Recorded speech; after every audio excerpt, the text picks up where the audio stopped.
my husband alone. Madam, hold your husband. Now him they find me. Mr. Ken was the kind of man people trusted without question. He dressed well, spoke softly, laughed easily.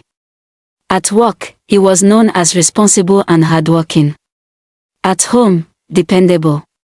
And beside him was a wife many women admired. Beautiful, calm, loyal. The kind of woman friends used as a reference point. I wish my husband was half as faithful as Ken, her friends would joke. And his wife would smile and swear boldly, my husband does not cheat. He can never cheat on me. There were no lipstick stains. No suspicious calls at midnight. No unfamiliar perfumes. Mr. Ken was careful, meticulous even. He cheated the way some people plan investments quietly, strategically, without emotion. He was not unhappy at home. That was the strangest part. His wife was loving, attentive, graceful. But satisfaction was not what he was chasing. It was excitement. Control. The thrill of not being caught. He had been with many women. He loved anything on skirt with big nyash. He had walked up to half of the girls on his street. Whenever Mrs. Ken walked past, some of the women laughed. She no say no public toilet she marry. While others would pity her and say, look at this fine woman yet he is still cheating. Men. Mrs. Ken didn't understand. None of the women he dated had lasted long. None had threatened his carefully built life. Until Helen. She did not believe in married men being off limits. In fact, she and her friends preferred them. Single men talk too much, them no subby press money. She once said. Married ones already know how to lie, they like the secrecy. The gift. The feeling of being chosen over vows. Helen met Mr. Ken at an event. It was brief. A conversation, laughter, exchanged numbers. By the next week, they were seeing each other. Helen was direct. I like comfort, she said. Mr. Ken liked that she didn't pretend. He provided money, phones, little luxuries. And he hid everything perfectly. He saved her contact as Corolla mechanic. When she called, he answered with a lovely voice, but when his wife was around he would respond like he was speaking to an actual mechanic. I dey come workshop, it done ready. He said on one of his calls. At home, he was still the same husband. Present, attentive, flawless. One evening, Mr. Ken did the unthinkable. He brought Helen into his home. When his wife returned unexpectedly and found a young woman sitting calmly in the living room, Mr. Ken did not panic. He smiled. Honey, you are back. Meet my distant cousin, he said easily. She just came from out of town. His wife welcomed Helen warmly. Offered food. Gave her the guest room. That was the beginning. Helen began to visit often. Then to sleep over. With Mr. Ken's wife's permission. Sometimes she would even ask, Honey, your cousin has not visited. Invite her. At night, when the wife slept, Mr. Ken would slip into the visitor's room. And later, return to his marital bed like nothing had happened. The house held secrets in its walls. Helen was seeing other men too and had the audacity to bring them to Mr. Ken's house. One afternoon, she was in the sitting room with another man when the front door opened. Mr. Ken walked in, with his wife. The room froze. Words failed. Anger and jealousy rose inside Mr. Ken. He raged, shouted, reacted with a fury that did not match the lie he had told. What is the meaning of this?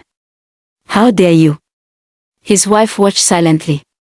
Mr. Ken wasn't himself. He was too angry. That was when suspicion started. Why is he this angry over a cousin? But she did not confront him immediately. She watched. Listened. Connected the dots. She began checking her husband's phone. She finally saw a chat with the Corolla mechanic and opened it. What she saw shocked her.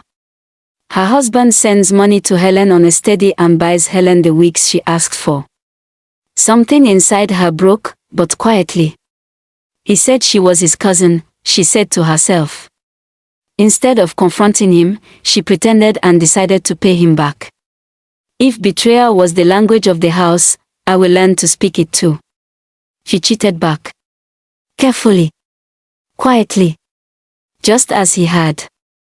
She covered her tracks perfectly. She started inviting Helen over on almost all weekends. Whenever Helen was home, Mrs. Ken would leave the house to go be with her own lover. Whenever Helen wore a new wig, Mrs. Ken asked for hers. She started asking for more money for bags, shoes and clothes too. Her husband did not suspect a thing. She told Mr. Ken she was going on a work trip but landed in a hotel with her lover. Soon Mr. Ken got tired of Helen. She wasn't having enough time for him as he wanted. Of course she was seeing other men too.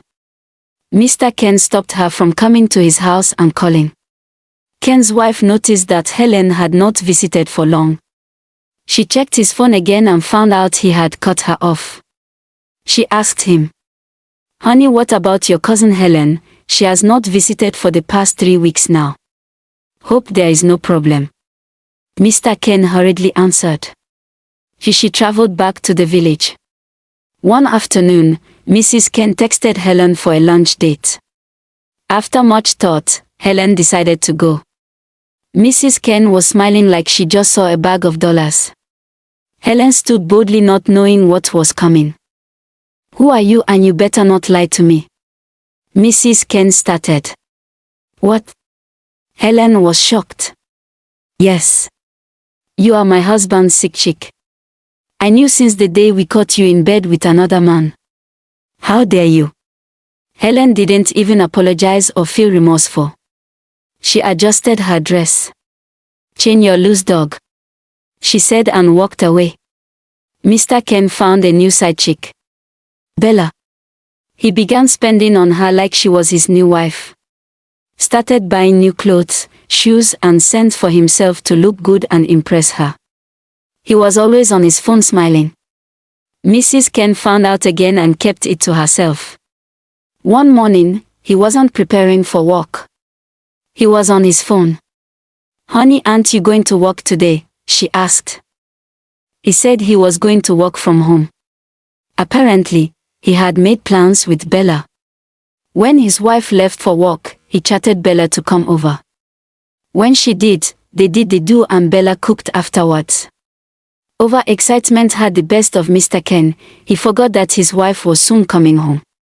They both relaxed watching TV until Mrs. Ken walked into the house and found her husband with Bella. She greeted them politely. "Una, well done, oh," and went into the room. That greeting terrified Mr. Ken. He followed her immediately. Apologizing. Begging. Explaining. She listened, then said calmly, "I know everything. And I'm doing it too." Mr. Ken broke down. He changed his behavior and became the husband he should have been all along, but timing is everything. His wife was already gone emotionally.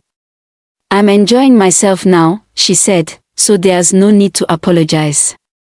They stayed married for a while. But something sacred had died. Mr. Ken learned too late that loyalty is not proven by hiding sins but by never creating them. And his wife, she learned that silence can be louder than confrontation and revenge doesn't always look like anger. Sometimes, it looks like indifference.